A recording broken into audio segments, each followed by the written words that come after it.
IBC Tamil உறவுகளை உங்கள் அனைவரையும் மருத்துவ நிகழ்ச்சிக்கு அன்போடு வரவேற்கின்றேன்.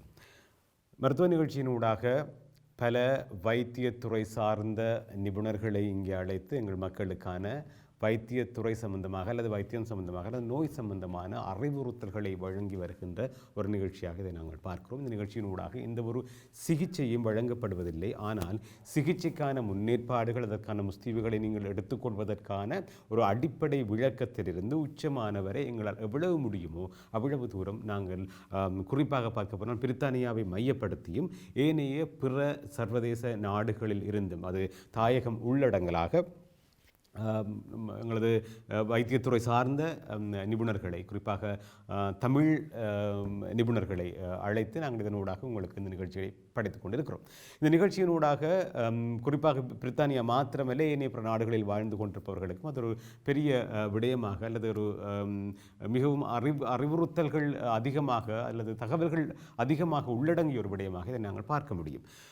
நலவாழ்வு என்கின்ற அமைப்பு தோற்றுவிக்கப்பட்டு குறிப்பாக இந்த பேண்டமிக் காலத்திலே கோவிட்-19 மிக அதிஉச்சமான பாதிப்பு உலகளாவிய ரீதியில் இருந்த காலப்பகுதியிலே இந்த நலவாழ்வு அமைப்பு தோற்றம் பெறுகிறது. அதனூடாக அவர்கள் தங்களால் முடிந்தளவு இலவச பணியாற்றுவதற்காக முயற்சிக்கின்றார்கள். அதன்படி ஒழுகி பல்லாயிரக்கணக்கான மக்கள் இதனால் இப்பொழுது பலன் பெற்றிருக்கிறார்கள். கிட்டத்தட்ட 8 மாதங்களுக்கு மேலாக இருக்கிறது இதன் பணி தொடங்கிய சேவை கால பணி.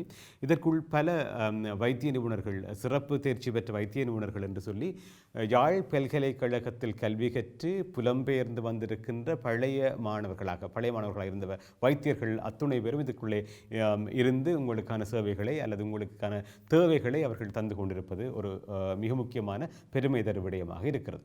இன்றைய நாள் நிகழ்ச்சியை பொறுத்த வரைக்கும் மிக முக்கியமான ஒரு பகுதி கோவிட்-19 வந்தபொழுது பாதிப்புகள் பற்றி பல விடயங்கள் அறிந்திருந்தாலும் மிக முக்கியமாக கோவிட் வராத காலப்பகுதியிலும் அதிகமாக இந்த நோய் பற்றி அல்லது இப்படியான விடயங்கள் பற்றி நாங்கள் பேசுவதற்கு கொஞ்சம் தயக்கம் காட்டுவோம். குறிப்பாக நெஞ்சு வலி, நெஞ்சு நோய், இதயத்தாக்கு இப்படியான சில விடயங்களை பேசுவதற்கே தயங்குகின்ற நாங்கள் இதனால் பாதிக்கப்பட்டு கொண்டிருக்கிறோம் என்கின்ற ஒரு அவல நிலை நாங்கள் அறிந்திருந்த ஒன்று. இதற்கான அகப்புற காரணிகள் நிறையவே இருக்கலாம். எனவே இன்றைய நாளில் நாங்கள் பேசவிருப்பது கோவிட்-19 வந்த பொழுதும் அதற்கு முன்னரும் பின்னருமாக இருக்கின்ற இதயம் சம்பந்தமான விடயங்கள் அல்லது குறிப்பாக இதய தாக்கு அல்லது இதய நிறுத்தம் இது போன்ற விடயங்களை நாங்கள் பார்க்கவிருக்கிறோம். இந்த விடயங்களை பேசுவதற்காக மிக முக்கியமான ஒருவரை அழைக்கவிருக்கிறேன். மிக பொருத்தமாகவும் இருக்கும். காரணம், யாழ் பல்கலைக்கழகத்திலே 1982 ஆண்டு மாணவனாக சென்று கற்று தேர்ச்சியடைந்து கண்டியிலே டீச்சிங் ஹாஸ்பிட்டலிலே கல்வி கற்று சிறப்பு பயிற்சி பெற்று அதன் பின்னராக தொடர்ச்சியாக யாழ்ப்பாணத்தில் முதலாவது இதய சிகிச்சை நிபுணராக இவர் வருகின்றார். அதே போல பின்னர் அதாவது வடதமிழ பகுதியில் மட்டக்களப்பு பகுதிக்கு சென்று அங்கே கிழக்கு பகுதிக்கு சென்று அங்கும் முதலாவது இதய சிகிச்சை நிபுணராக அவர் அறியப்படுகிறார். ஆக ஒரு மிக முக்கியமான ஆரம்ப புள்ளி இவரிடமிருந்தே தொடங்குவதாக நாங்கள் பெருமைப்பட்டுக் கொள்ளலாம். டாக்டர் மனோகரன் அவர்களை நான் நிகழ்ச்சிக்கு அன்போடு வரவேற்றுக் கொள்கிறேன். இப்பொழுது வணக்கம் டாக்டர். வணக்கம் கோவிலன். வணக்கம் ஐபிசி தமிழ் நெஞ்சங்கள் எல்லாருக்கும் நன்றி கலந்த வணக்கங்கள். மிக்க மகிழ்ச்சி உங்களை போன்றவர்களை நிகழ்ச்சியில் இணைத்துக் கொள்வதற்கு. நீண்டதொரு சிகிச்சை சம்பந்தமான அனுபவத்தோடும் அந்த பாரம்பரியத்தோடும் நகர்ந்து வந்திருக்கின்ற நீங்கள் இப்பொழுது பிரித்தானியாவிலே பணியாற்றி கொண்டிருக்கிறீர்கள். பிரித்தானியாவை பொறுத்த வரைக்கும் பல நூற்றுக்கணக்கான வைத்தியர்கள், குறிப்பாக நீங்கள் கல்வி கற்ற பல்கலைக்கழகத்திலிருந்து பணியாற்றியவர்கள் பணியாற்றி கொண்டிருக்கின்ற ஒரு சூழலில் இந்த விடயம் சார்ந்து நாங்கள் உங்களிடமே பொருத்தமாக பல விடயங்களை பெற்றுக்கொள்ளலாம் என்கிற நம்பிக்கையில் உங்களிடம் வந்திருக்கிறோம். அதன் அடிப்படையில் முதலாவது நாங்கள் இந்த கோவிட்-19 அல்லது இந்த கொரோனா வைரஸ் எப்படி இந்த இதயத்தோடு சம்பந்தப்படுகிறது என்கின்ற விடயத்தை பேசிவிட்டு நாங்கள் நகரலாம் என்று நம்புகின்றேன். எல்லாருக்கும் தெரியும் இந்த கோவிட்-19 கொமனார் நிமோனியா மாதிரி தான் வர்றது. ஆனா நீங்க பாத்தீங்கன்னா இத்தாலியில கார்டியாலஜிஸ்ட் வந்து இந்த கோவிட்-19 வந்திருக்கு. கனவேர் வந்து இதால மரணம் அடைந்திருக்கணும் இத்தாலியில வந்து. ஏனென்று சொன்னா அப்ப எங்களுக்கு உண்மையா தெரியாது இந்த கோவிட் என்னென்று எங்களை தாக்குதுண்டு. இப்ப நாங்க நினைச்சது நிமோனியா தானே, நிமோனியா வந்து அப்படியே போயிடுமெண்டு. பிறகுதான் எங்களுக்கு விளங்கினது இது வந்து இதய குருதியையும் தாக்குது. குருதியின் உறையிற தன்மையை கூட்டுது வந்து, அதாவது பிளட் கிளாட் அதாவது குருதியில கட்டி படுற தன்மையை கூட்டுது. அந்த கட்டி வந்து லங்ஸ்லயும் போகலாம், ஹார்ட்டுக்கும் போகலாம், எல்லா ஓகனுக்கும் போகலாம். அப்படி வந்து இது ஒரு ஹார்ட் அட்டாக்கு கூட இது கோஸ் பண்ணுது இந்த COVID-19 பேஷண்ட்ஸுக்கு. இப்ப இன்றைக்கு என்னோட போர்ட்ல ஒரு பேஷண்ட் இருக்கிறா, அவருக்கு COVID-19 பாசிட்டிவா வந்து 43 வயசு, இந்த ஹார்ட் அட்டாக் வந்து இப்ப நாங்க ஸ்டென்ட் போடுறதுக்கு பார்த்துட்டு இருக்கிறோம் நாங்கள் அவருக்கு. அதே மாதிரி கன பேஷண்ட் நான் பார்க்கிறோம். அதே டைம்ல இது வந்து ஹார்ட் மசிலையும் தாக்கலாம். ஒரு மயோகார்டைட்டிஸ் என்று சொல்றோம் நாங்கள். இந்த ஹார்ட் மசிலை தாக்கி அதை கூட பலவீனப்படுத்து. அப்ப COVID-19 ஒரு தனியா ஒரு லங்ஸை மட்டும் தாக்குற அர்த்தம் இல்ல. முந்தி டாக்டர் மதியழகன் மென்ஷன் பண்ணாரு உங்களுக்கு இது டயரியாவோடய பெறலாம் என்று சொல்லி. அதே மாதிரி இது ஹார்ட் அட்டாக்கோடையும் வந்திருக்குது, வந்துட்டு இருக்கணும். நாங்கள் சில பேஷண்ட் டிரெக்டா வந்து ஹார்ட் ஹாஸ்பிட்டலுக்கே போய் அதை ஸ்டெண்டை போட்டுட்டு ப்ரோ செக் பண்ணி பார்த்தா கோவிட் பாசிட்டிவ். அதை அப்புறம் எங்களோட ட்ரான்ஸ்ஃபர் பண்ணுவீங்க. அப்படின்னு நடக்கிறது. எங்களோட போர்ட்ல இப்ப இந்த கார்டியாலஜி போர்ட் அதுல 50 விதமான பேஷண்ட் கோவிட் பேஷண்ட். உங்களுக்கு தெரியும் இப்ப கோவிட் போய்கிட்டு இருக்குது. ஜோக்ஷியர்லயும் நார்த் ஆஃப் இங்கிலாந்துலயும் அது மிட்லாண்ட்லயும் தான் கோவிட் கூடுதலா போய்கிட்டு இருக்குது. எங்களுக்கு 50 விதமான பேஷண்ட் இப்ப ஹாஸ்பிட்டல்ல 50 விதமான பேஷண்ட் கோவிட் பேஷண்ட். இவன் கார்டியாலஜி போர்ட்லயும் 50 விதமான பேஷண்ட் கோவிட் பேஷண்ட். சில பேஷண்ட் ஃபாஸ்டான heart rate like atrial fibrillation சொல்றாங்க, ஃபாஸ்ட் ஹார்ட் ரேட் அப்படி ப்ரெசென்ட் பண்ணியும். அதே மாதிரி நீங்க சொன்ன மாதிரி ஹார்ட் ஃபெயிலியர், ஹார்ட் அட்டாக் எல்லா கார்டியாக் படுத்தவங்களோடையும் இந்த பேஷண்ட்ஸ் உங்கள்கிட்ட வருது வந்திருக்கணும். எனவே இந்த அதாவது குறிப்பாக COVID-19 அல்லது கொரோனா வைரஸின் தாக்கத்தினால் அதிக அளவு பாதிக்கப்பட்டவர்கள் முதியவர்களாக காணப்படுவதாக தகவல் சொல்லுகின்றது. எனவே நீங்கள் சொன்னதன் அடிப்படையில் பார்த்தால் 40 பேருக்கும் மேற்பட்டவர்கள் உங்களது வைத்தியசாலையிலே அனுமதிக்கப்பட்டிருப்பதாக அறியக்கூடியதாக இருக்கிறது. எனவே இவர்களுக்கு ஏற்கனவே இன்ன பிற நோய்களும் இருந்திருக்கலாம் இல்லையா, அல்லது இதயம் சம்பந்தமான நோய்கள் அல்லது இந்த குருதி சம்பந்தமான நோய்கள் ஏற்கனவே இருந்திருக்கலாம் இல்லையா, அவர்களை அதிகமாக தாக்கக்கூடிய சந்தர்ப்பங்கள் இருக்கலாம் இல்லையா? உண்மைதான். அது சொல்ற மாதிரி வயது போன ஒரு பேஷண்ட் வரைக்குள்ள அவர்களுக்கு அதே டைம்ல அவருக்கு டயபிட்டிஸ் அல்லது ஸ்மோக்கிங் ஹேபிட்ஸ் அப்படி இருக்கிற பேஷண்ட்ஸுக்கு இந்த COVID-19 கூடுதலா தாக்குது தான். அதை அவர்களுக்கு வந்து ஹார்ட் அட்டாக் வர்ற சான்ஸ், முக்கியமா ஹார்ட் வீக்கா போற சான்ஸ் சரியான கூடுதலா இருக்குது. அது ஹார்ட்டுடனே ஒர்க் பண்ணாம சரியான ஹார்ட் ஃபெயிலியர்னு சொல்றோம் நாங்கள். வீக் ஹார்ட் இதயம் வந்து இயக்கம் இழந்து போற அந்த மாதிரி வந்துடும் வந்து. அதே டைம்ல முதியோர் வரைக்குள்ள அவையில வேற கேட்டகரியில நாங்கள் கோவிட்டோட பாக்குறோம். நாங்கள் ஒரு முதியோர் ஆள் வர்றார், அவருக்கு டயபெட்டிக் இருக்குது, அவருக்கு கிட்னி வருத்தம் இருக்குது என்று சொல்லிக்குள்ள அவையில வந்து நாங்கள் ஒரு வேற கேட்டகரியெல்லாம் பார்ப்போம். நாங்கள் அவையில அது ICU வரைக்கும் போக மாட்டோம். அவை ICU போகாம நான் கொண்டு வந்து வீட்டை வச்சே மேனேஜ் பண்ணுவோம் நாங்கள். அதே டைம்ல இன்னொரு ஒரு பேஷண்ட் இருந்தவர், அவருக்கு ஹார்ட் அட்டாக் வந்து பிறகு ஹார்ட் ஃபாஸ்டா போய் கோவிட் பாசிட்டிவா வரைக்கும் ஹார்ட் அட்டாக்கோட வர இல்லை. ஆனா நாங்கள் ரோட்ல இருந்து கொடுத்துட்டோமா இருக்கு கொடுத்து போய் அவர் ICU அனுப்பி இன்றைக்கு போட்டு திரும்பி வந்துட்டார், சும்மா வந்திருக்கிறார். ரெண்டா வீட்டுக்கு நாங்க தான் கொடுத்த வருத்தம் இருக்குன்னு. அதனால சரியான பேட்டா போய் ஆனா இப்ப இம்ப்ரூவ் பண்ணி வந்துட்டார். அப்படி கோவிட் வந்து அது என்ன மாதிரி தொத்துன்னு நீங்க நம்ப மாட்டீங்க. ஒரு 6 பேஷண்ட் இருக்கு, அதுல ஒரு பேஷண்ட்டுக்கு கோவிட் பாசிட்டிவ் கண்டுபிடிச்ச 2-3 நாள் மற்ற 5 பேஷண்ட்டுக்கும் வந்தது. அவ்வளவு குயிக்கா சரியான ஃபாஸ்டா ஸ்ப்ரெட் பண்ணு கோவிட் வந்து. அதுதான் நாங்கள் வந்து எல்லாரும் மாஸ்க் போடுங்கோ, எல்லாரும் அந்த டிஸ்டன்ஸை மெயின்டைன் பண்ணுங்கோ, வடிவா கையில கழுவிடுங்கோ சொல்ற என்னென்றால் அது அப்படி துத்துற வருத்தத்தினை அவராலும் பார்க்க இல்லை. பேஷண்ட் அண்டே கண்டுபிடிச்சு நாங்கள் உடனே அந்த பேஷண்ட் வெளியில எடுத்து மற்ற ரூமுக்கு மாத்திடுவோம். மற்ற நாள் போனா முழு பேஷண்ட் கோவிட் இருக்கு. அந்த மாதிரி தத்துவம் உங்களை போன்றவர்கள் சொல்லுகின்ற பொழுது இந்த நோயின் தீவிரத்தை அறிய முடிகிறது அல்லது உணர முடியக்கூடியதாக இருக்கும் என்றால் எங்களை பொறுத்த வரைக்கும் ஒரு விடயம் வருகிறது என்றால் நாங்கள் பழக்கப்பட்டு போய்விடுவோம். அது பழக்கப்பட்டு போய்விட்டோம் என்றால் சரி இதுதான் என்று போட்டு விட்டுவிட்டு நாங்கள் இன்னொரு வேலையை பார்க்க தொடங்கிவிடக்கூடிய மனோநிலையில் இருக்கக்கூடியவர்கள் நாங்கள். என்றால் எங்களுக்கு 1008 ஜோலி இருக்கிறது. எனவே நீங்கள் சொல்லுகின்ற பொழுது மீளவும் அதன் தாற்பயத்தை அதன் அதி தீவிரத்தை உணரக்கொள்ளக்கூடியதாக இருக்கிறது. டாக்டர், நாங்கள் இதை பற்றி கொஞ்சம் பேச வேண்டிய தேவை இருக்கிறது. நாங்கள் நிகழ்ச்சியின் இறுதி பகுதியில் பேசலாம். இப்பொழுது மிக முக்கியமாக இந்த நெஞ்சு வருத்தம் சம்பந்தமான சில விடயங்களை பார்க்கலாம் என்று நம்புகிறேன். இதன் அடிப்படை விடயங்களை புரிந்து கொள்ள வேண்டிய தேவை இருந்து கொண்டுதான் இருக்கிறது. இன்னமும் அதற்கான இடைவெளி அதிகமாக இருந்து கொண்டிருக்கிறது. எனவே நீங்கள் ஒரு மிகவும் நீண்ட கால பணியாளர் வைத்தியத்துறையை பொறுத்த வரைக்கும். எனவே உங்களது அனுபவத்தின் ஊடாக இலகுவாக புரிந்து கொள்ளக்கூடியதாக இருக்கும் என்ற அடிப்படையில் இந்த கேள்வி. முதலிலே ஒரு நெஞ்சு நோ என்று வருகின்ற பொழுது நாங்கள் எதனை அவதானிக்க வேண்டும், ஏன் அவதானிக்க வேண்டும்?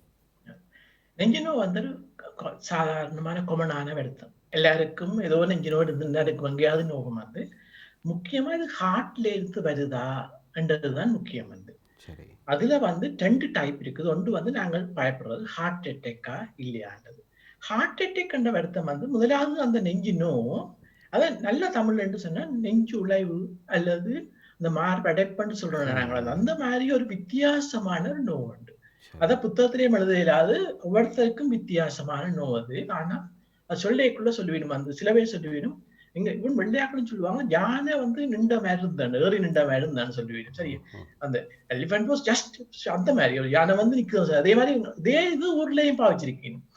அப்படியே யானை ஏறின அப்படியே ஒரு யாரோ ஒரு கட்டி பிடிச்சு அவ்வளவு ஒரு பாரமான ஒரு நெஞ்சினோ. நாங்க நினைக்கிறது நெஞ்சினோ இடது பக்கம் தான் வருவன் நினைக்கிறாங்க. அப்படி இல்லை. இது வந்து நடு நெஞ்சில அப்படியே ஒரு பரவல் வரும். அது நெஞ்சில அப்படியே இருந்து கூடுதலா அந்த நெஞ்சினோ வந்து இடது பக்கமா போய் இடது தோளுக்கும் போகலாம், மற்றது சில வேளை தொண்டைக்கும் போகலாம், அல்லது முதுகு கூட போகலாம். அந்த நெஞ்சினோ அது பரவல அந்த நெஞ்சு அப்படியே இருந்துட்டு போகும். அந்த நெஞ்சினோ வந்து 1 செகண்ட் 2 செகண்ட் இல்ல, அது அப்படியே தொடர்ச்சியா இருக்கும். வந்து 5 நிமிஷம் 10 நிமிஷம் வந்து தொடர்ச்சியான ஒரு அதான் நீங்க பாருங்க, ஒரு ஆள் தகுதி நிக்குது உங்களுக்கு மேல 5 நிமிஷத்துக்கு நிக்கிறாருன்னு சொன்னா எவ்வளவு கஷ்டப்படும். அந்த அப்படியே ஒரு நோவு உங்களுக்கு அந்த வாழ்நாள் நீங்க அப்படி நோவை பார்க்க மாட்டீங்க. அந்த ஒரு நோவை அப்படி வரைக்குள்ள தயவு செய்து ரிஸ்க் எடுத்துடாதீங்க. அது சரியா அப்படியே உங்களுக்கு ஒரு வித்தியாசமான நோவு உண்டு, ஒரு 5-10 நிமிஷத்துக்கு போதுன்னு சொன்னா உங்களுடனே சந்தேகப்படணும் இது ஹார்ட் அட்டாக்கா இருக்கலாமான்றது. அதோட சேர்ந்து நாங்க வடிவா சொல்லி வேத்து விரைச்சு வந்தேன்னு சொல்லுவேன். அப்படியே தண்ணியா ஸ்வெட் பண்ணி ஓடும். அந்த ஸ்வெட் பண்ணி அதே டைம்ல ஃபீலிங் சிக் அண்ட் வாலிங்க, அதாவது ஒரு சக்தி வாந்தி வார ஒரு ஃபீலிங் கொண்டு வரும். அந்த சக்தியும் வரலாம் அந்த டைம்ல. அப்படி அதெல்லாம் சேர்ந்து நெஞ்சினோடு வருதுன்னு சொன்னா முதலாவது டயக்னோசிஸ் ஹார்ட் அட்டாக் தான். நீங்கள் அது டாக்டர் ஹாஸ்பிட்டல்ல பார்த்துட்டு இல்ல ஹார்ட் அட்டாக் இல்ல அது கஸ்ட்ரைட்டிஸ் சொல்லலாம். ஆனா அந்த நீங்க அந்த ரிஸ்க் எடுத்துடாதீங்க. ஒரு கஞ்சி காப்பி குடிச்சா குறையும், குடி சாப்பிட்டா குறையும் நினைச்சு அந்த மாதிரி நினைச்சிடாதீங்கோ. இது வந்து உடனே ஆக்ஷன் எடுக்க வேண்டியது. உடனே நீங்கள் 999 கால் பண்ணி ஆம்புலன்ஸை சொல்லுங்க, எனக்கு நெஞ்சு நோண்டு உடனே கேப்பினவே எத்தனை 1-10 வரைக்கும் ஒரு நம்பரை சொல்லுங்க, இவ்வளவு சிவியர் கேப்பீங்க. உங்களுக்கு அந்த அந்த நோவை நீங்க ஒரு நாளும் வாழ்க்கையில அனுபவிக்காத அவ்வளவு பாரதமான நோன்னு சொன்னா 10 சொல்லுங்க. 10 தான், 10, 9, 8, 10 அந்த மாதிரி அவ்வளவு சரியான கஷ்டமா இருக்குது, எனக்கு இன்னும் நோவா தான் இருக்குது என்று சொல்லுங்க. அல்லது உங்களுக்கு இல்லாட்டி பக்கத்துல இருக்கிற பிள்ளைக்கோ வைஃபுக்கோ சொல்லி ஆம்புலன்ஸ் சொல்லி உடனே வர சொல்லுங்க ஆம்புலன்ஸ். கேட்கலாம், கார்ல போகலாமா ஆம்புலன்ஸ் போகலாமான்னு கேட்கலாம் ஹாஸ்பிட்டலுக்கு. அப்படி வரைக்குள்ள கார்ல போனா சுவம் என்ன வைஃபும் வருவா அல்லது பிள்ளையும் பக்கத்துல வரும், எப்படி பயங்கர ஸ்கைப்பிலும் உங்களை கொண்டு ஹேண்ட் ஓவர் பண்ணி நின்று உங்களோட சாப்பாடெல்லாம் வாங்கி தருவீரும், நல்லதுதான். ஆனா ஆம்புலன்ஸ் வந்துச்சுன்னு சொன்னா ஆம்புலன்ஸ் உடனே உங்களுக்கு இசிஜி எடுக்கும். அந்த இசிஜி முக்கியம் இந்த நெஞ்சு நோவுக்கு. அந்த இசிஜில 2 டைப் பார்க்கணும் நாங்கள். ஒன்று வந்து அக்யூட் எஸ்டி எலிவேஷன் எம்ஐ என்று சொல்லி ஒரு சடனான ஒரு உண்மையான ஹார்ட் அட்டாக், அப்படியே அந்த நெஞ்சுக்கு போற அந்த பிளட் அந்த ரத்த குழாய் அப்படியே ஃபுல்லா மூடிட்டுது. அதை ஒரே வழி இமீடியட்டா மாத்தலாம்னு சொன்னா அதை உடனே திறக்கும். ஆம்புலன்ஸ் வந்து இசிஜி எடுத்தோடனே பிடிச்சிருவாங்க, அந்த இசிஜியை பார்த்தாலும் பிடிச்சிருவாங்க. இது முக்கியமான அப்படி ஒரு அடைப்பு தான் இது. அதை வந்து உங்களோட ஆம்புலன்ஸை கூப்பிட்ட டைம்ல இருந்து வித் 1.5 மணித்தியாலத்துக்குள்ள உங்களை உடனே அவை வந்து உங்களை ஹாஸ்பிட்டல் கொண்டு போய் அந்த அடைப்பு எடுக்கும். அதுதான் யூகேன்ற கிரைட்டீரியா.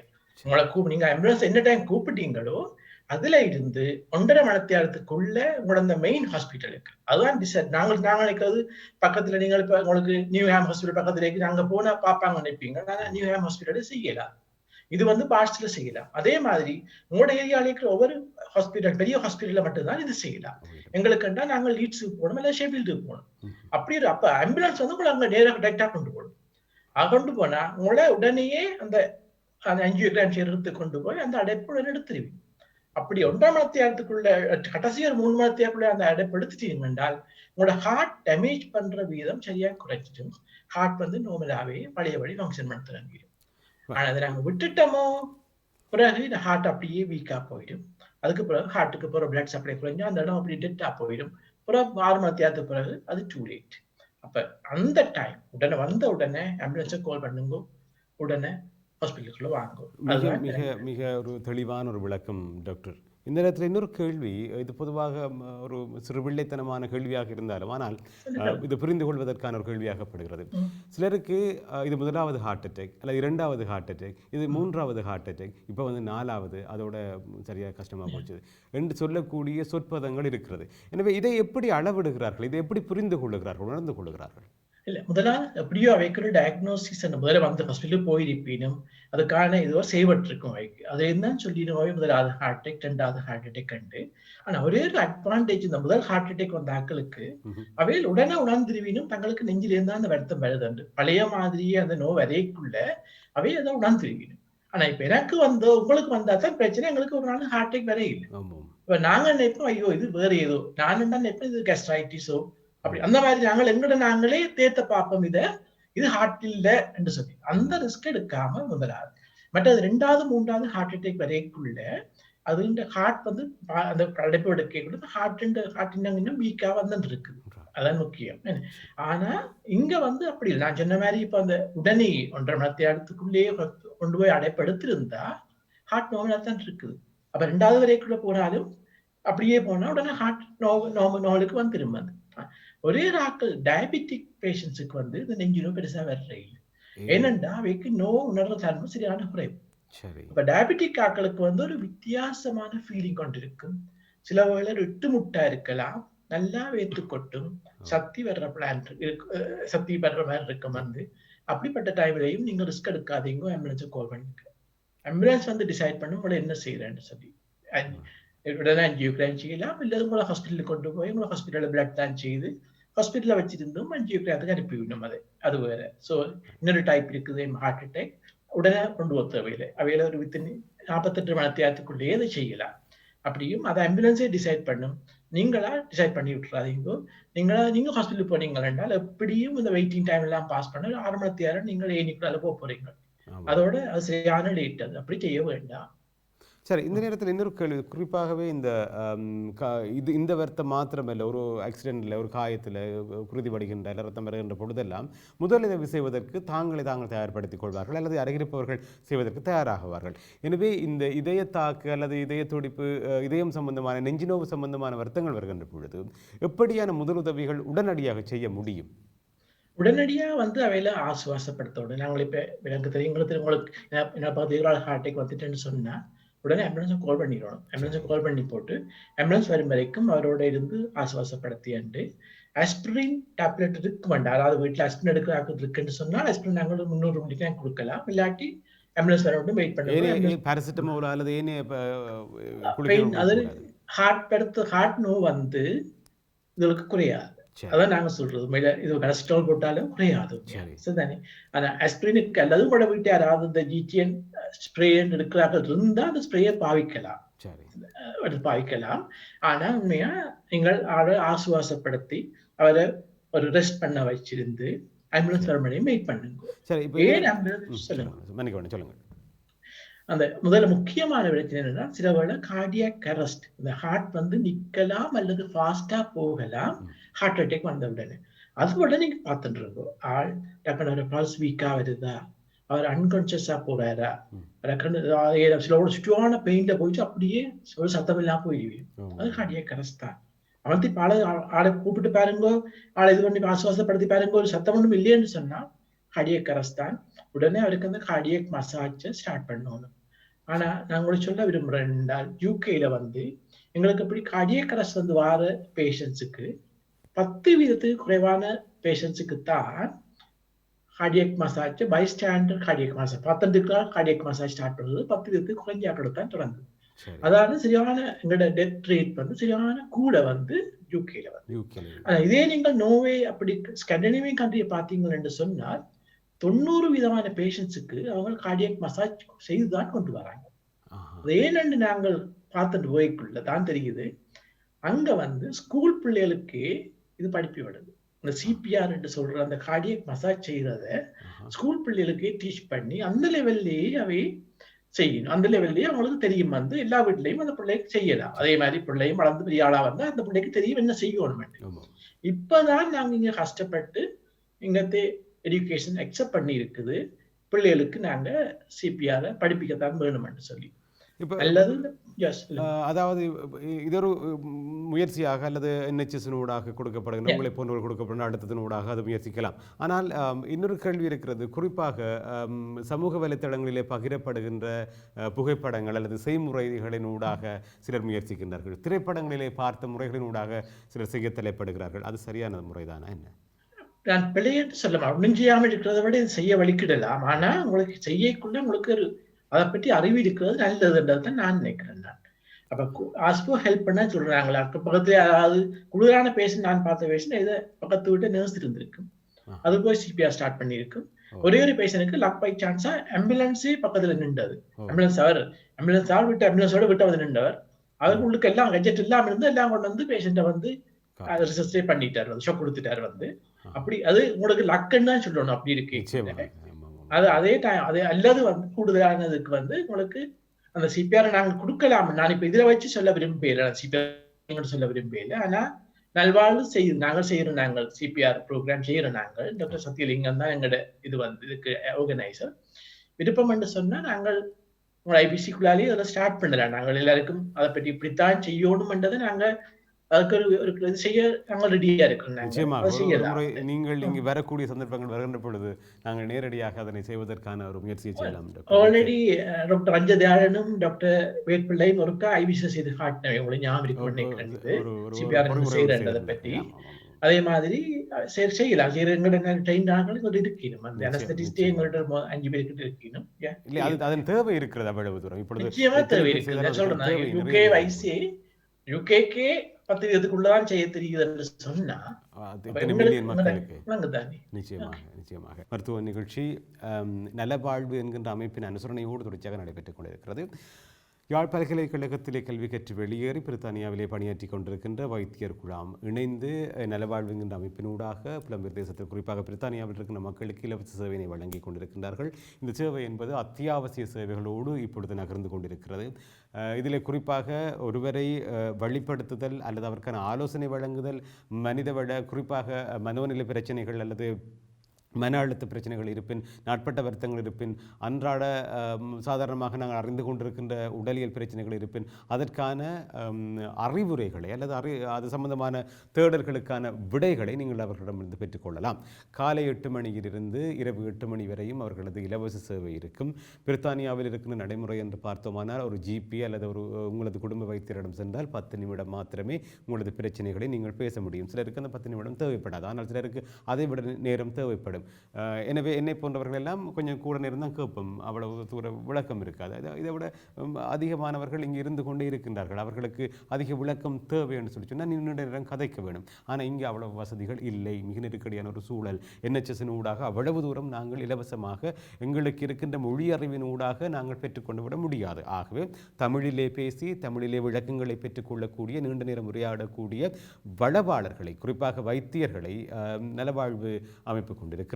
எனவே அவர்களூடாக நீங்கள் விடயங்களை பெற்றுக்கொள்ளலாம். இன்று நாள் நிகழ்ச்சியிலே நாங்கள் இதய பிரச்சனை அல்லது இதயம் சார்ந்து வருகின்ற பிரச்சனைகள் பேசிக் கொண்டிருக்கிறோம். டாக்டர் மனோகரன் அவர்கள் பேசிக் கொண்டிருக்கின்றார். யாழ் சென்ட் ஜோன்ஸ் கல்லூரியின் மாணவனாக, அதேவேளை யாழ் பல்கலைக்கழகத்தின் மாணவராக இருந்து ஆஸ்திரேலியாவில் சென்று சிறப்பு கல்வி கற்று தேர்ச்சி பெற்று தாயகத்தில் குறிப்பாக யாழ்ப்பாணத்தில் மற்றும் மட்டக்களப்பிலே முதலாவது இதய சிகிச்சை நிபுணராக இருந்தவர். அதன் பின்னர் பிரித்தானியாவிலே வந்து இப்பொழுது இங்கே பணியாற்றி கொண்டிருக்கிறார். ஒரு நீண்ட கால சிகிச்சை அனுபவம் கொண்ட வைத்தியர் டாக்டர் மனோகரன் தொடர்ச்சியாக இணைகின்றார். டாக்டர், உங்களோடு பல விடயங்கள் பேசியிருக்கிறோம். இப்பொழுது நலவாழ்வு சம்பந்தமாக பேசலாம் என்று நம்புகின்றேன். உண்மையா நீங்க சொன்ன மாதிரி இந்த கோவிட்டுக்கு முதலே இந்த பிரச்சனை இருந்தது. எங்களுடைய ஆட்கள் இந்த ஜிபியை யூஸ் பண்றது குறைவு. அதே டைம்ல ஜிபிட்ட போய் தண்டை பிரபலத்தை சொல்றது கொண்டு லாங்குவேஜ் பேரியர் முக்கியமா இருந்தது. அதையும் கூட்டிட்டு தான் போகணும். இப்போ இந்த டைம் ஃபேக்டர் தான் முக்கியமாக சொல்லி முடிக்கக்குள்ளேயே அவைக்கு டைம் போயிடும், வெளியில வரணும். அது முதலே இருந்த பிரச்சனை உண்டு. இப்போ நாங்கள் இந்த கோவிட்டோட தான் ஐடென்டிஃபை பண்ணாங்க. இப்போ ஜிபி மேலும் வீட்டே தான் கூடுதலாக வேலை செய்யணும். இப்போ ஒருத்தருக்கு பேஷண்ட்ஸுக்கு ஒருத்தருக்கும் கண்டக்ட் பண்ண வந்து அப்படி ஒரு வெக்யூமெண்ட் சொல்றாங்க. அந்த இருக்கிறதால கேட்கதான் நாங்கள் ஸ்டார்ட் பண்ணினோம். அவை வந்து எங்களோட கதைக்கலாம் டிரெக்டா. நம்பர் நீங்க சொன்னீங்க அந்த நம்பருக்கு அவை கதைக்கலாம், எடுத்து கதைச்சு எங்களோட நாங்கள் 8 மணிலேருந்து பின்னிரம் 8 மணி வரைக்கும் நாங்கள் ஒரு ஆள் அது ஒன்போலா இருக்குது. நானும் முதல்ல செய்தேன்னா நான் இப்ப வந்து எனக்கு கார்டியாலஜி ப்ராப்ளம் வந்தா என்னட்ட விடுவீங்க வந்து நானும் டாக்டர் அஜதயாளன் லண்டன்ல இருக்கிறார் அப்ப 2 பேரும் நாங்க கார்டியாலஜி ப்ராப்ளத்தை எங்கள்கிட்ட விடுவீங்க நாங்கள் எங்களுக்கு ஃப்ரீயான டைம்ல அவை கோல் எடுத்து கதைச்சு அவையோட நாங்கள் அவை பிரச்சனைகளை கேட்டு நாங்கள் ஆலோசனையை வழங்குவோம் நாங்கள். மிகச்சிறப்பு. குறிப்பாக நலவாழ்வு அமைப்பு என்பது தொடங்கப்பட்டதிலிருந்து அதுக்கான சேவை இந்த பேண்டமிக் காலத்திலே பணியாற்ற வேண்டும் அல்லது அவர்களுக்கு தேவையான விடயங்களை கொடுக்க வேண்டும் என்பது. ஆனால் இப்பொழுது அதை தாண்டி அதற்கான சேவைகளும் பெருகியிருப்பதை அவதானிக்கக்கூடியதாக இருக்கிறது. அன்பான உறவுகளை நிகழ்ச்சியை பார்த்து கொண்டிருக்கிறீர்கள். நீங்களும் நலவாழ்வு அமைப்போடு தொடர்பு கொண்டு உங்களது சந்தேகங்கள் அல்லது ஏதேனும் வழிமுறைகளை கேட்க விரும்பி நீங்கள் அழைக்க வேண்டிய தொலைபேசி இலக்கம் 0208047002. இந்த தொலைபேசி இலக்கத்தின் ஊடாக தொடர்பு கொள்ளுங்கள். மீண்டும் ஒருவரை தந்து விடுகிறேன். 0208047002. நீங்கள் மேலதிகமான விவரங்களை பெற்றுக்கொள்ள வேண்டும் என்று சொல்லி சொன்னால் jmofoj.com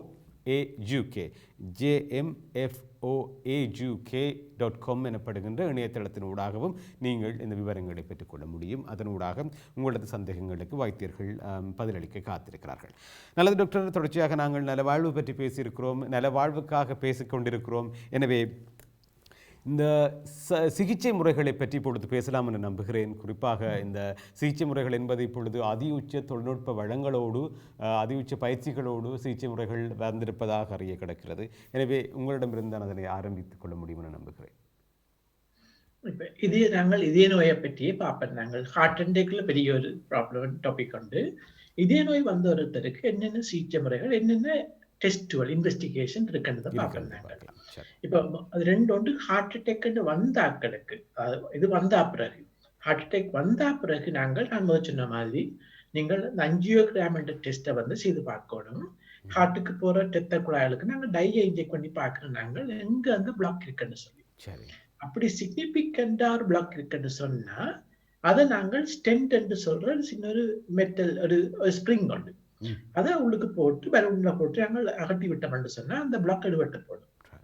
அது வந்து சிக்னிபிகண்டா இருக்குமென்றது. சில பேருக்கு 3 குழாயிலும் பிளாக்கா இருக்குமென்று. அப்படிப்பட்ட ஆட்களுக்கு வந்து நாங்கள் 4-5 ஸ்டென்ட்டை போடுறதை விட சர்ஜரி சொன்னோம்னு சொன்னா இவருக்கு ஒரு பைபாஸ் செய்து விடுங்கன்னு சொன்னா அவர் பைபாஸ் பண்ணி அந்த பிளாக்குள்ள பைபாஸ் பண்ணி எல்லா பிளட் ரத்த குழாய்களுக்கும் வந்து கனெக்ஷனை கொடுத்து விடுவார். வந்து பைபாஸ் சர்ஜரி அது ஓப்பன் ஹார்ட் சர்ஜரி தான். ஆனா அது கனகாலம் நின்று பிடிக்கும். அதான் அட்வான்டேஜ். எல்லாருக்கும் அப்படி வேணுக்கு ஸ்டென்ட் போடக்கூடாது ஏன் பைபாஸுக்கு அனுப்புறீங்க கேட்கக்குள்ள அந்த பைபாஸ் வந்து நிக்கிற கனகாலத்துக்கு வந்து அந்த பிரச்சனை கொடுக்காது. ஆனா ஸ்டென்ட் போடைக்க நாங்க ஒரே பயந்துட்டு இருப்போம், இந்த ஸ்டென்ட் எப்போ பிளாக் பண்ண போகுது, எப்ப திருப்பி வரப்போகுது, மற்ற குழாயில் என்ன நடக்க போகுது அப்படின்னு நடந்துட்டு இருக்கு. அது பைபாஸ் வந்து கொஞ்சம் ஆனா பைபாஸ் அது 2-3 மாசத்துக்கு அந்த நோக்கள் புண்ணோல் இருக்குந்தான். அதுக்கு பிறகு வந்து நான் எவ்வளவு பேரை பார்த்துருக்கிறேன். நான் ஹார்ட் அட்டாக் வர முதல் இருந்ததை விட ஹார்ட் அட்டாக் வந்தா அப்புறம் நல்ல ஃபிட்டா வந்துருக்கும். என்னண்டா அந்த மருந்துகள் அந்த எக்ஸசைஸ் சரிதானே. மற்ற அதை பற்றி விளக்கம் வந்தவர்களுக்கு சாப்பாட்டு பழக்கங்கள்லாம் மாறி நல்ல ஃபிட்டா ஸ்லிம்மா எக்ஸசைஸ் செய்து நல்லா தான் இருக்கணும். வந்து அதே ஸ்டென்ட் போட்டாக்களும் தான். அப்ப அப்படி இருக்கக்குள்ள அந்த ஹார்ட் அந்த இதோட செய்யக்குள்ள நாங்கள் செய்யக்கூடிய இருக்கு. வந்து அவையில நொட்டோனி நாங்கள் அந்த இந்த சிகிச்சைகள் மட்டும் இல்லை அவையோட அறிவையும் கூட்டிருந்தாங்க. கார்டியாக் ரீஹபிலிட்டேஷன் டீமே வச்சுக்கிறாங்க. ஹார்ட் அட்டாக் வந்தோன்னா அவை வந்து டேக் ஓவர் பண்ணிடுவீங்க. அவை வந்து ஃபுல்லா கதைச்சு பேஷண்ட்டுக்கு என்னென்ன தேவையோ எல்லாத்தையும் கொடுத்து அவைக்கு வெளியில கிளினிக் இருக்குது, எக்ஸசைஸ் கிளாஸஸ் இருக்குது, அதுக்கு வாங்கன்னு கூப்பிடுவீங்க. ஆனா கூடுதலான பேஷண்ட் போறே இல்லை இல்ல நான் வீட்டை செய்யறேன்னு சொல்லி போடுவீங்க. அதான் பிள்ளை அப்படி ஒன்றா சருதுன்னு சொன்னா தூங்கும்.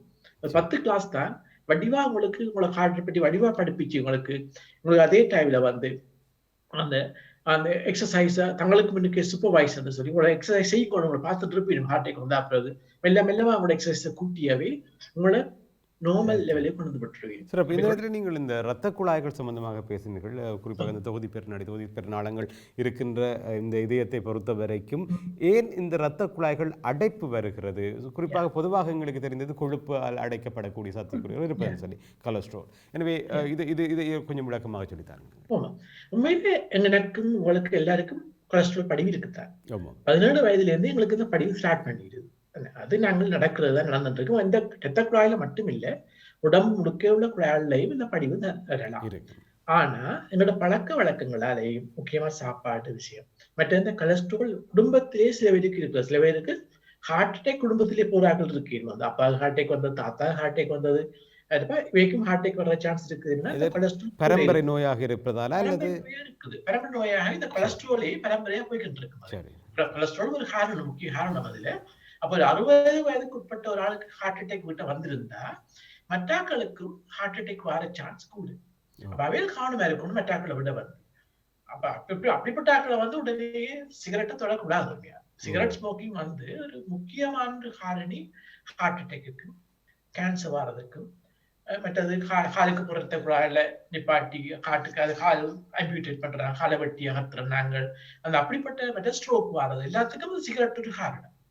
எங்கட பாத்தீங்கன்னா ஸ்ரீலங்காவில கிட்டத்தட்ட 30 வீதமான ஆட்கள் ஸ்மோக் பண்ணிடும். ஆனா யூகேல வந்து 14 வீதம் தான். 14 பாத்தீங்கன்னா எங்கடைய ஆட்கள் இங்க எவ்வளவு ஸ்மோக் பண்ணின்னு வந்து எனக்கு ஒரு தகவல் ஒன்றும் இல்லை. இதை நாங்கள் நல்வாழ்வால செய்யலாம். அப்படி நல்வாழ்வில் எங்க ஒரு செய்யுமண்டாரு எங்க ஆக்களை பற்றி ஒரு ஸ்டடி செய்யுமண்டா எவ்வளவோ யூஸ்ஃபுல்லா இருக்கும்.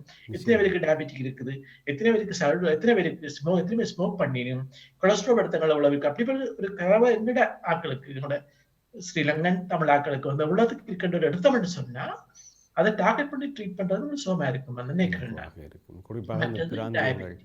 மற்றது சலரோகம். சலரோகம் வந்து ஒரு வெளுத்தம், உடம்பு எல்லாத்தையும் தாக்க வெளுத்தம். அதுவும் வந்து கொலஸ்ட்ரால் லெவலை கூட்டி குறைக்கும். சலரோகமே வந்து கட்டுப்பாடு இல்லாட்டி அதுவும் கொலஸ்ட்ரால் படிவை கூட்டும் வந்து சலரோகம் வந்து. சலரோக நோயாளிக்கும் டயபெட்டிக் வர்றது கூட, ஸ்மோக் பண்ற ஆளுக்கும் ஹார்ட் அட்டாக் வர்றது கூட, ஸ்மோக் பண்ற ஆளுக்கும் இந்த படிவு வர்றது கூட, மற்றது கொலஸ்ட்ரால் கூட இருக்கிறார்களுக்கும் இது வர்றது கூட. அப்ப சொல்லுங்க. இல்லை, இது ஏன் அப்படி அந்த கொலஸ்ட்ரால் வருகிறது? இது உணவு முறையா அல்லது வேற? உதாரணம் நீங்கள் பரம்பரை என்று சொன்னீர்கள், அதை தாண்டி அது தொடர்வதற்கான காரணங்கள் மிக முக்கியம். ரெண்டும் தான். பரம்பரை இருந்தா உங்களுக்கு கட்டாயம் கூட கொலஸ்ட்ரால் ஃபேமிலியல் ஹைப்பர் கொலஸ்ட்ராலமியான்னு சொல்றாங்க. குடும்பத்திலேயே அவை கொலஸ்ட்ரால் வர சான்ஸ் இருக்குது வந்து. இப்போ நான் கடத்துறையில ஒர்க் பண்ணிக்குள்ள என்னோட ஒரு குடும்பத்தில் வீட்டை தங்கி இருந்தேன். அந்த வீட்டுல 17 வயது பிள்ளையில இருந்து எல்லாருக்கும் கொலஸ்ட்ரால் இருக்கு. அந்த கண்ணிலேயே படிஞ்சிருக்கு அந்த கொலஸ்ட்ரால். இது கண்ணில கைக்கு பின்னாடி இல்ல. அப்ப அது குடும்பத்திலேயே எல்லாருக்கும் வர்ற கொலஸ்ட்ரால், அது ஃபேமிலியல். அவைகளுக்கு ஹார்ட் அட்டாக் வர சான்ஸ் சரியான கூட. அப்ப அவைகளுக்கு நாங்கள் கொலஸ்ட்ரால் குடிசையில சரியான ஏர்லியாவே ஸ்டார்ட் பண்ணிடுவோம். சாப்பாட்டை கட்டுப்பாட்டை கொண்டு வருவாங்க. அதே மாதிரி சாப்பாட்டாலையும் கொலஸ்ட்ரால் கூடலாம். அவைகளுக்கு சாப்பாடு கொலஸ்ட்ரால் கொடுப்பா அவைகளுக்கு சாப்பாட்டை கட்டுப்படுத்தி கொலஸ்ட்ரால் குடிசையிலே கொடுக்கணும் நாங்கள். எங்களுக்கு இங்க யூகேல தான் நான் இந்த அனுபவிக்கிறேன். அங்க அப்படி இல்லை. என்னன்னா இங்க கொலஸ்ட்ரால் ஸ்டார்ட் பண்ண உடனே மாதம் மற்ற மாதம் வந்து சொல்லுவீங்க, ஐயோ எனக்கு அங்க பிடிக்குது இங்க பிடிக்குது, எனக்கு எல்லாத்தையும் வாசிக்கிறது. இங்கத்தையும் முக்கியம் எங்க வெள்ளை பேஷன்ஸ் வந்து எல்லாத்தையும் வாசிடுங்க. வாசி போட்டு என்னென்ன அட்வர்சிட்டி கேட்கோ எல்லாத்தையும் சொல்லுங்க. எனக்கு அந்த கைக்குள்ள பிடிக்குது, காலுக்க பிடிக்குது, முட்டுக்க பிடிக்குது, எல்லாம் அந்த குடிசையெல்லாம் வந்தது நிப்பாட்டுன்னு நிற்குங்க. ஆனா ஸ்ரீலங்கால அப்படி ஒருத்தர் நிப்பாட்ட சொல்லி கேட்கவும் இல்லை, நான் நிப்பாட்டுறதும் இல்லை. எங்களை அது எடுக்கிறது அவ்வளவோ அட்வான்டேஜ். கொலஸ்ட்ரால் குறைப்பம் என்று சொன்னா நாங்கள் எங்களை ஹார்ட் அட்டாக் வர அட்லீஸ்ட் போஸ்ட்போன் பண்ணலாம். நீங்கள் 10 வருஷம் 5 வருஷத்துல வரப்போற ஹார்ட் அட்டாக்கை நாங்கள் ஒரு 10-15 வருஷத்துக்கு பின் போடலாம். ஸ்மோக்கிங்கை நிப்பாட்டுவீங்கன்னு சொன்னால் அதை கூட நீங்க பின் போடலாம். வந்து சேம் திங் சரரோகத்தை கட்டுப்பாட்டை வச்சிருப்பீங்கன்னு சொன்னால், நல்ல கட்டுப்பாடு வச்சிருப்பீங்கன்னு சொன்னால் ஹார்ட் அட்டாக் இல்லாம, ஸ்ட்ரோக் இல்லாம, கிட்னி வருத்தங்கள் இல்லாம கனகாலத்துக்கு நீங்கள் இருக்கக்கூடிய இருக்கும். வந்து முக்கிய காரணிகள். சொல்லுங்க, முக்கியமான காரணங்கள் இருக்கிற டாக்டர். இன்னொரு விஷயம் என்னென்னா, குறிப்பாகவே நீங்கள் இந்த அதாவது சலரோகத்தை சொல்றீங்க, இன்னும் விவரங்களை சொல்றீங்க. இது நெஞ்சு நோ என்பதில் அல்லது இது எதையுமே அறியாமல் இன்று இரவு நல்லாத்தான் சாப்பிட்டு கொண்டிருந்தார், விடிய பார்த்தா அவர் பாதிக்கப்பட்டிருக்கிறார் அல்லது இறந்திருப்பார் என்கின்ற செய்தி தெரிகிறது. அது அவ்வளவு சடனாக இந்த ஒரு டெத் நிகழுமா என்ன, இறப்பு நிகழுமா என்ன? என்னென்றால் அதான் நான் முதலே சொன்னேன்னா, இந்த ஹார்ட் அட்டாக் என்று சொல்றது ரத்தத்து பொருள் குழாயில அடைப்பு ஏற்படுது. அடைப்பு ஏற்பட்ட உடனே அந்த ஹார்ட் அந்த ஏரியாவுக்கு வந்து ரத்தம் போகாது. இப்போ ஒரு இடத்துல பிளாக் பண்ணி கையெனா கட்டுறதுன்னு சொன்னா இந்த கைக்கு வரணும், அப்பயே கை எப்படி மறக்க போயிடும். அதே மாதிரி ஹார்ட் அட்டாக் வர்ற இடத்துல ஹார்ட் போகாத உடனே அங்கான அந்த ஹார்ட் மசில் அப்படியே இறந்து போயிடும். அல்லது இறக்க போதுன்ற உடனே 2 விதமா ரியாக்ட் பண்ணும். ஒன்று வந்து ஃபாஸ்டா துடிக்க தொடங்கும், சரியான ஃபாஸ்டா போகும், இல்லாட்டி துடிக்காம விட்டுரும். அப்ப நீங்கள் அந்த நெத்திரையில செத்து இறந்ததுன்னு சொன்னா இது ரெண்டுத்தானோட நடந்திருக்கணும். ஒன்று வந்து ஹார்ட் இயங்கா விட்டுருக்கணும், அல்லது ஹார்ட் சரியான ஃபாஸ்டா வேலை செய்தும் அதால கார்டியக் அரெஸ்ட் வந்து டெத் பெறலாம். அப்ப அதுதான் காமனஸ்ட் கோர்ஸ் வந்து. இப்ப முந்தி அந்த காலத்துல 50 வீதமான ஆட்கள் ஆஸ்பத்திரிக்கு வர முதலே செத்து போயிட்டு இப்படி வந்துட்டு அவையில இதை மாதிரி எல்லாம் டிலே பண்ணி இந்த ஆம்புலன்ஸ் வந்தா பிறகு ஆம்புலன்ஸ் வந்தா பிறகு எவ்வளவோ குறைஞ்சிட்டு கூப்பிட்டோன்னா அவங்க போயிடறாங்க, அசஸ் பண்றாங்க, ஹார்ட் அட்டாக் வந்து அரெஸ்ட் பண்ண அவங்களே இது பண்ணி கொண்டு வந்து சேர்த்து எங்கள்கிட்ட கொண்டு வந்து நாங்கள் அதை செய்து ஸ்டென்ட் போட்டு எப்படியோ அதை தப்பு வைக்கிறோம் நாங்கள் அவைகளை. அந்த ஒரு 10 years பேக், ஒரு 20 years பேக் இது எங்களுக்கு ஒரு 50% நோயாளிகள் விட்டே இறந்து நீங்க சொன்ன காரணங்களால அப்படியே அந்த ஹார்ட். இதே நேரத்தில் டாக்டர், குறிப்பாக அண்மை காலமாக இப்பொழுது நாங்கள் ஒரு மாதத்துக்குள் பார்த்து கொள்ளலாம், புலம்பெயர் தேசத்திலே வாழ்ந்து கொண்டிருக்கின்ற பலரை, இளவயதானவர்களை நாங்கள் இந்த இதய நிறுத்தத்தினால் இழந்திருக்கிறோம், அல்லது அவரது துடிப்படங்கி இழந்திருக்கின்றோம் அவர்களது. எனவே இது ஒரு எதற்கான சமிகையாக நீங்கள் பார்க்கிறீர்கள்? ஒன்று வந்து நாங்களோட முக்கியமான நாங்கள் அங்கே இருந்து இங்கே வந்ததால எங்களோட உணவு பழக்க வழக்கங்கள் மாறி இருக்குது. எங்களோட எக்ஸசைசஸ் முக்கியமா. அங்கே நாங்கள் எவ்வளவோ எக்ஸசைஸ் செய்தாக்கள், நாங்கள் சைக்கிள் ஓடினாக்கள், நடந்தாக்கள். இங்கே வந்து அது ஒன்றும் இல்லை. மற்றது இந்த ஸ்மோக்கிங் மிக கூட, ஸ்மோக்கிங். மற்றது வந்து முக்கியமா ஸ்ட்ரெஸ். இப்போ நான் ஜப்பானில் ஒர்க் பண்ணிக்கு நான் ஒரு ஸ்ட்ரெஸ் தான் நான் சொல்ல விரும்புகிறேன். டாக்டர் சதானந்தன் நீங்க பார்த்துட்டு இருப்பாரு நினைக்கிறேன்னா, அவர் கிளிநொச்சி டிஎம்ஓ இருந்தவர் அந்த டைம்ல. ஒரு முக்கியமான டோக் போய்கிட்டு இருக்குது கவர்மெண்ட்டுக்கும் போராளிகளுக்கும் இடையில. அது இப்போ டோக் ஃபெயிலியரா போயிருக்குமெண்டா மற்ற நாள் சண்டை தொடங்க போகுதுன்னு எல்லாருக்கும் தெரியும். நாங்க இரவு நித்திரம் இல்லாம சதானந்தனோட கண்டக்ட் பண்ணிட்டு இருக்கிறோம், என்ன நடக்குதுன்றது அங்க உங்களுக்கு ஒண்ணுமே தெரியாத இருக்க ஜோன ஸ்ட்ரெஸ் எல்லாம் எழுதுனாங்க. நல்ல காலம் அன்றைக்கு எல்லாம் முடிஞ்சு மற்ற நாள் நார்மலுக்கு வந்துட்டுது. நான் கீழே இறங்கி போறேன், எங்களோட எமர்ஜென்சி போட்டு போறேன். 4 பேஷண்ட், 4 பேரும் 40 வயதுக்கு உட்பட்ட 4 பேர், 4 பேரும் பிசினஸ் பீப்புள், 4 பேரும் கனகாச பிசினஸுக்கு போட்டுட்டு இருக்கிறார்கள். 4 பேருக்கு ஹார்ட் அட்டாக் வந்து அட்மிட் பண்ணியிருக்கிறேன் நினைக்கிறேன். 40 பேருக்கு உட்பட்ட, அதாவது ஸ்ட்ரெஸ்ஸால வந்த ஹார்ட் அட்டாக். வேறொரு டயக்னோஸும் இல்லை, எல்லாரும் ஸ்ட்ரெஸ். அந்த 4 பேஷண்ட்ஸும் பார்க்கவே பாமா இருந்தது. அப்படி ஸ்ட்ரெஸ் வந்து அந்த ஹார்ட் அட்டாக். அது ஸ்ட்ரெஸ்ஸும் ஒரு காரணம். இங்க வந்து இப்ப கோவிட்டால எங்களுக்கு வேலை இல்லா போயிருக்கலாம், காசு பிரச்சனை வந்திருக்கலாம், மன கஷ்டங்கள் எல்லாம் வந்திருக்கலாம். அதாலையும் ஹார்ட் அட்டாக் வரும், நான் இல்லைன்னு சொல்ல மாட்டேன். அதே டைம்ல ஸ்மோக்கிங், டயபிட்டிஸும் சேர்ந்து எல்லாம் சேர்ந்துச்சுன்னு சொன்னால் ஹார்ட் அட்டாக் வர சான்ஸ் கூட தான் அதிகமாக இருக்கு. இந்த நோய்கள் இப்படி இருக்கிறதல்ல, மன அழுத்தம், சர்க்கரை வியாதி, இது போன்ற பல பிற நோய்கள் இதற்கான ஒரு காரணியாக அமைகிறதுன்னு சொல்லியிருக்கிறீர்கள். இதற்கான முயற்சிகளை NHS, அதாவது குறிப்பாக பிரித்தானிய மருத்துவத்துறை எப்படியான முன்னேற்பாடுகளை அல்லது வளங்களை இந்த மக்களுக்கு வழங்குகிறது? ஆமா, இப்ப நீங்க ஜிபியை ஒழுங்கா யூஸ் பண்ணுவீங்கன்னு சொன்னால், இப்ப என்ன பற்றி என்ன ஜிபிக்கு அடிவா தெரியும், என்ன விட நான் ஜிபிட்ட போனா அவரோட சாட்டத்துக்கு போடுவார். எனக்கு உனக்கு ஹார்ட் அட்டாக் வர சான்ஸ் இவ்வளவுன்னு சொல்லுவார். எனக்கு எத்தனை வீதம். இப்ப நீங்கள் இந்த கொலஸ்ட்ரால் புதுசு எடுக்காட்டி உங்களுக்கு 10 இயர்ஸ்க்குள்ள ஹார்ட் அட்டாக் வரலாம் எனக்கு சொல்லுவார். அதே மாதிரி உங்களை எல்லார பற்றி உங்களோட ஜிபிக்கு அடிவா தெரியும். உங்களோட பிளட் சுகர், உங்களோட டயபிட்டிக், உங்களோட ஸ்மோக்கிங் ஹேபிட்ஸ், உங்களோட ஃபேமிலி ஹிஸ்டரி எல்லாமே உங்களோட ஜிபிக்கு அத்துப்படி. நீங்க ஜிபிக்கு ஒவ்வொரு வருஷம் நீங்க ஜிபிட்டு போய்க்குள்ள அவர் உங்களை அப்டேட் பண்ணிட்டு இருப்பார், உங்களுக்கு என்னென்ன பிரச்சனை இருக்குது. அப்ப ஜிபியோட ஒழுங்கா நீங்க சேர்த்து போவீங்கன்னு சொன்னா அவையல் வந்து உங்களுக்கு தேவையான மருந்துகளை, கொலஸ்ட்ரால் மருந்து இருக்கத்தான் வேணும்னு சொன்னா அவை சஜஸ்ட் பண்ணுவீங்க. இங்க ஒரு பிரச்சனை, நீங்க இல்லைன்னு சொன்னா ப்ரொபோஸ் பண்ண மாட்டாங்க. அதை வடிவா டாக்குமெண்ட் போட்டு விட்டுருவீங்க. நான் கதைச்சு நான் பேஷண்ட் இல்லைன்னு சொன்னவர், அந்த இல்லையத யோசிச்சு போட்டு சொல்லுங்க. உங்களுக்கு டயபெட்டிக் இருக்குது, மருந்து ஸ்டார்ட் பண்ணுங்கன்னு சொன்னா ஸ்டார்ட் பண்ணுங்க. இல்ல நான் சாப்பாடு கட்டுப்படுத்துறேன்னு சொன்னா நல்லா சாப்பாடுல ஃபுல்லாவே கட்டுப்படுத்தி திருப்பியும் அதே ஜிபிட்ட போய் பிளட்லாம் செக் பண்ணி கட்டுப்பாடுல வந்துட்டேன்னு சொன்னா தான் ரிஸ்க் எடுங்க. வழியே கட்டுப்பாடு இல்லைன்னு சொன்னா தயவு செய்து டயபெட்டிக் மருந்து ஸ்டார்ட் பண்ணுங்க. அதே மாதிரி கொலஸ்ட்ராலுக்கும் சேம். ஸ்மோக்கிங்க நிப்பாட்டுங்கன்னு சொன்னா நிப்பாட்டுங்க. நீங்க நிப்பாட்டாட்டி அங்க எழுதப்பட்டுரும் இல்ல, நான் சொன்னா நான் நிப்பாட்டே இல்லை. சரி, சரியான கவனம் நீங்களா இந்த நாட்டுல பார்க்கணும். அதான் முக்கியம். நீங்கள் சிலங்கால இருந்தா நாங்கள் நீங்கள் எப்ப எல்லாம் என்ன எனக்கு என்ன பண்ண டாக்டர்கிட்ட போகலாம், என்ன பண்ணீங்க அவ்வளவா போகலாம், ஆசிரியர் போகலாம். இங்க அப்படி இல்லை. இங்க உங்களோட ஜிபி தான் உங்களோட டாக்டர். நீங்கள் அவரோட தொடர்ச்சியான இது கம்யூனிகேஷன் இருங்கோ. உங்களுக்கு என்ன நெஞ்சு நோன் வருதுண்டா, இன்னொரு நெஞ்சு நோய் சொல்லல 5 நாள்னு சொல்றோம் நாங்கள்.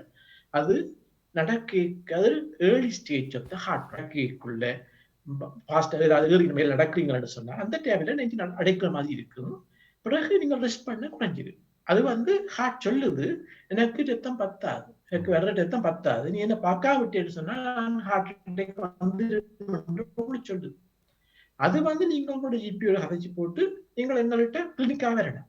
அதை நாங்கள் வேற எங்களோட டெஸ்ட் பண்ணி பார்த்து தேவை என்று சொன்னா நாங்கள் உங்களுக்கு ஸ்டென்ட் போடலாம், அல்லது பைபாஸ்க்கு அனுப்பலாம் அல்லது மருந்திலேயே பாவிக்கலாம். மருந்துகள் தந்து அதை மருந்து அந்த வேகத்தை குறைச்சி வச்சிருக்கலாம். நாங்கள் அதை 5000 சொல்றோம் நாங்கள். இந்த இந்த கட்டுப்பாடுகள் அல்லது இந்த அதாவது நோவுகளுக்கான மருந்து கொடுத்தல் அல்லது அவர்களுக்கான நவீன முறை சிகிச்சைகள் செய்வதில் இருக்கின்ற நன்மைகள் சார்ந்தும் நீங்கள் சொல்லியிருக்கிறீர்கள். இங்கே எனக்கு இன்னொரு கேள்வி வருகிறது. பொதுவாகவே இப்படியான சத்திரை சிகிச்சைகளுக்கு முன்வருவதற்கு பலருக்கு ஒரு தயக்கம் இருப்பதாக நாங்கள் சில இடங்களிலே பார்த்திருக்கிறோம். இந்த தயக்கம் ஏன், அப்படி தயங்குதல் எவ்வளவு பாதிப்பானது என்கின்ற விடயத்தை உங்களிடம் நாங்கள் எதிர்பார்க்கிறோம். ஆமா, ஒரு ஹார்ட் பேஷண்ட் சொல்றோம் இல்லையுமே. எங்களோட கமிட்டியில வந்து ஹார்ட் பேஷண்ட் சொன்னா அதுக்கு ஒரு ஸ்பெஷல் கேர் உண்டு. கல்யாணத்துக்கு போனா சித்தத்துக்கு போனா ஒரு கதிரோடு பீனும் இங்க இருங்கன்னு சொல்லி அங்கால ஸ்ட்ரோக் அந்த பேஷண்ட் நிற்கும் சில வேலை. எல்லாருக்கும் அந்த ஹார்ட் பரிசோதனை பண்றதை டயக்னோஸ் பண்ண ஒருத்தருக்கு விருப்பம் இல்லை. அதுதான் முதலாவது தயக்கம். ஆனா இங்க வந்து அப்புறம் நான் பார்க்கிறேன் 20-30 வருஷத்துக்கு ஹார்ட் அட்டாக் வந்த பேஷண்ட், பைபாஸ் எதிர்ந்த பேஷண்ட் இன்னமும் நார்மலா தான் வரும். நடந்து கிளினிக்கு வரும், வந்து நல்ல நார்மலா இருக்கிற பேஷண்ட் இங்க இருக்குது வருங்கள். அதுதான் எங்களுக்கு ஒரு குட் எக்ஸாம்பிள். நாங்கள் ஏர்லியா கண்டுபிடிச்சோம் சொன்னா, அதுக்கான மருந்து வகைகள் நாங்கள் எடுப்போம் சொன்னா, அந்த ஹார்ட் படுத்தத்தை நாங்கள் ஏர்லியா முதல்லயே தொடக்கத்திலேயே மாற்றிடலாம். அல்லாட்டி தான் வேண்டும் சொன்னா ஆஞ்சியோகிராம் பைபாஸ் எவ்வளவோ வசதி இங்க இருக்கு, எல்லாம் ஃப்ரீயா இருக்குது. இங்க கனவேர் வந்து நான் சொல்றேன், அந்த NHS பற்றி பேசுவீரும். அந்த கன பேஷண்ட் இங்க லோக்கல் பேஷண்ட் தான் அந்த பேசுவீரும். NHS தைராய்டு பெருசெல்லாம் நான் சொல்றது. நான் ஆஸ்திரேலியாலையும் ஒர்க் பண்ணேன், நான் ஸ்ரீலங்காலையும் ஒர்க் பண்ணேன். நீங்க வேணுமெண்டா உலகத்துல எந்த நாட்டுக்கும் போயிட்டு NHS விட நல்ல ஒரு கேர் இருக்குன்னா சொல்லுங்க. எனக்கு எல்லா இடத்துலயும் இன்சூரன்ஸ் பேமெண்ட் தான் நாங்க ஹாஸ்பிட்டலுக்குள்ளே போகலாம். இங்க மட்டும் தான் நாங்க இன்சூரன்ஸ் இல்லாம ஹாஸ்பிட்டலுக்கு போறாங்க. எங்களோட இடத்துல ஒன்றும் கேட்கறே இல்லை. எல்லா இடத்தையும் ஃப்ரீயா செய்யறது NHS தான். நான் தான் சொல்றேன், நீங்கள் அப்படி ஒரு இதை கண்டுபிடிச்சீங்கன்னா சொல்லுங்க, நான் அங்க போற வேண்டும். இதுதான் பெஸ்ட் பிளேஸ் இந்த விளையாட்டு. அதை நீங்கள் எல்லாரும் யூஸ் பண்ணுங்க தயவு செய்து. அதை நீங்கள் ஹாஸ்பிட்டல்ல பேச வேண்டாம், நர்சஸ பேச வேண்டாம். நிச்சயமாக டாக்டர், இவ்வளவு நேரமும் மிக காத்திரமாக இன்றைய நாளில் கேள்விகளுக்கான பதில்களை தந்தீர்கள். கேட்கப்படாத கேள்விகளுக்கு மிகச்சரியாக அனுமானத்தின் ஊடாக உங்களது பதில்கள் மிகச்சிறப்பாக இருந்தன. முதலில் அதற்கு நன்றிகளை தெரிவித்துக் கொள்கிறோம். நலவாழ்வு என்கின்ற அமைப்பினூடாக நீங்கள் ஆற்றி வருகின்ற பணிகளுக்கு அத்தனை வைத்தியர்கள் அல்லது அதற்கு பணியாற்றி கொண்டிருக்கின்ற அத்தனை பேருக்கும் இந்த நேரத்தில் பாராட்டுகளையும் நன்றிகளையும் சமூகம் சார்ந்தே தெரிவித்துக் கொள்கின்றோம். அதோட நிகழ்ச்சியிலே நீங்கள் ஒரு சில வார்த்தைகள் மக்களோடு பேசுவதற்காக அல்ல மக்களுக்கு சொல்வதற்கான ஒரு நேரமாக இதை நீங்கள் எடுத்துக்கொள்ளலாம் டாக்டர். அதாவது இந்த நாட்டில் நீங்க உங்களை நீங்க தான் பார்க்கணும், அதான் முக்கியம். வந்து இப்ப அது நான் முதல் சொன்ன மாதிரி உங்களை டாக்டரோட நல்ல ரிலேஷன்ஷிப் இருங்க. உங்களோட ஜிபியோட ஒவ்வொரு வருஷம் தவறாம நீங்க ஜிபியை பாருங்க. உங்களோட கொலஸ்ட்ரால் இருக்குதா, உங்களுக்கு பிளட் சுகர் இருக்குதா, உங்களுக்கு என்னென்ன வருது இதோட ஒழுங்கா செக் பண்ணிட்டு இருங்கோ. அவற்றை அட்வைஸ்களை கேளுங்க. டாக்டர் சொல்றாருன்னு சொன்னா நீங்க அந்த அட்வைஸ் படி போங்க. வந்து மற்றது வருத்தங்களை வந்து உங்களுக்குள்ள வச்சுட்டு இருக்காதீங்க. அதாவது நீங்க சந்தேகப்பட்டால் கேன்சரா இருக்கலாம், ஹார்ட் வருத்தமா இருக்கலாம், நீங்கள் உங்களோட டாக்டரோட கதைச்சிங்கன்னா தான் நீங்க வந்து அதுக்கு செய்யலாம். இங்க நாங்கள் அங்க செய்யற மாதிரி டாக்டரை பைபாஸ் பண்ணி வெளியில போகிறாது. நீங்க பிரைவேட்டா போறேன்டா கூட உங்களோட ஜிபிக்குள்ளாரா நீங்க பிரைவேட்டு போலாம். இங்க வந்து அப்படி ஒரு செட்டப் இங்க. ஸோ உங்களோட ஜிபியோட நல்ல ஒரு அண்டர்ஸ்டாண்டிங் இருங்க. வந்து உங்களோட என்ன வருத்தம் வந்தாலும் உடனே ஜிபியோட டெலிஃபோன்லயோ என்னத்திலயோ அவரோட கலந்து ஆலோசிச்சு அவர்கிட்ட அட்வைஸ் பண்ணி செய்யுங்க. அதுதான் இந்த நாட்டுக்கு முக்கியமானது. அதே டைம்ல எந்த ஒரு இதையும் நீங்க ரிஸ்க் எடுத்துட வேண்டாம். நீங்க சடனா ஒரு வருத்தம் வருது, ஹார்ட் அட்டாக் வருது, இல்ல ஸ்ட்ரோக் மாதிரி உங்களுக்கு சடனா வருதுன்னு சொன்னா, ஒரு பக்கம் விளங்காம வந்துட்டுது, அதை கேட்க வந்துட்டுன்னு சொன்னா உடனே பெஸ்ட் பிளேஸ் ஹாஸ்பிட்டலுக்கு வந்துருங்க, ஏனிக்கு வந்துருங்க. நாங்கள் அதையும் வந்து ஆம்புலன்ஸ் அவசரம் வேண்டாம், ஆம்புலன்ஸ்க்கு எல்லாம் வாங்கும். நீங்களா ஏனிக்கு அறிவிங்களா, தேவையில்லாத டிலே 4 மணித்தியாலும் ஏனியில அப்புறம் வந்து போட்ல அதுக்கப்புறம் சீனியர் டாக்டர்ஸ் பார்க்க இன்னும் டைம் எடுக்கும். அப்படி எல்லாம் பார்த்து உங்களுக்கு ஒரு ஹார்ட் பேஷண்ட் ஏனிக்குள்ளால் வருவாருண்டா 6 மணித்தியாலும் 8 மணித்தியாலும் வேஸ்ட் பண்ணி போட்டு தான் நாங்க பார்ப்போம். நாங்க அதே இல்லாம ஆம்புலன்ஸ்ல வந்தா உடனேயே பார்த்து ஆம்புலன்ஸுக்கு வேற பார்த்து நார்மல் பேஷண்ட் அது வேறையா தான் ஆம்புலன்ஸ் வரும், ஆம்புலன்ஸ் பேஷண்ட் வேறையா தான் வருவேன். அவை உடனே பார்த்துட்டு நாங்கள் உடனே அசஸ் பண்ணி நாங்கள் இது பண்ணுவோம். அப்போ பெஸ்ட் திங் வந்து அதை இங்கே யூஸ் பண்ணுங்க. யங் பேஷண்ட் தான் இதுல ரிஸ்க் எடுக்கிறது, அது முக்கியம். வந்து அந்த ரிஸ்க் எடுக்க வேண்டாம். நல்லது. மிக மிக காத்திரமான ஒரு அறிவுரை அல்லது அறிவுறுத்தல் என்று நம்புகிறேன் டாக்டர். மிக்க நன்றி நிகழ்ச்சியில் கலந்து கொண்டு மிக காத்திரமான பதில்களை எங்களுக்கு வழங்கியமைக்காக. நன்றி கோகுலன். உங்களோட இன்டர்வியூ நான் கணக்கு பார்த்துருக்கிறேன். நீங்கள் உண்மையில் நல்ல ஒரு வடிவாக கண்டக்ட் பண்றேன் நீங்கள் இன்டர்வியூவை. அதே டைம்ல ஐபிசி பார்த்துருக்கிற மக்களுக்கும் என்ற நன்றிகள். அது உங்களுக்கு ஏதாவது டவுட் இருக்குமெண்டா நீங்க நல்வாழ்வை கண்டக்ட் பண்ணுங்க. ஹார்ட் கார்டியாலஜி சம்பந்தமான பிரச்சனை என்றா நீங்க அவையை கண்டக்ட் பண்ணுங்க. அவையை எங்களை கனெக்ட் பண்ணுவீங்க. நாங்கள் உங்களோட கால் பண்ணி கதை பண்ணாங்க. மிக்க நன்றி டாக்டர். நல்ல அன்பான உறவுகளை நிகழ்ச்சியை பார்த்து கொண்டிருந்தீர்கள். டாக்டர் மனோகரன் அவர்கள் என்று எங்களோடு பேசியிருந்தார். இதய சிகிச்சைகள் சம்பந்தமாக பேசியிருந்தோம், பல விடயங்களை பேசியிருக்கிறார். இந்த நிகழ்ச்சி நீங்கள் தொடர்ச்சியாக ஐபிசி தமிழின் சமூக வலைத்தளங்களிலும் பார்க்க முடியும். குறிப்பாக யூடியூப் தளத்திலே தொடர்ச்சியாக நீங்கள் எப்பொழுதுமே பார்க்கக்கூடியதாக இருக்கும். ஓரிரு நாட்களில் அது தரவேற்றப்படும். எனவே மற்றொரு நிகழ்ச்சியிலே உங்களை சந்திக்கவிருக்கிறேன். நலவாழ்வு அமைப்பினூடாக பல உதவிகள் உங்களுக்கு கிடைத்துக் கொண்டே இருக்கும். எனவே அதற்கு நீங்கள் தொடர்பு கொள்ள வேண்டிய தொலைபேசி இலக்கம் 0208004002. மற்றொரு நிகழ்ச்சியில் உங்கள் அனைவரையும் சந்திக்கும் வரை விடைபெற்றுக் கொள்கிறேன். நன்றி, வணக்கம்.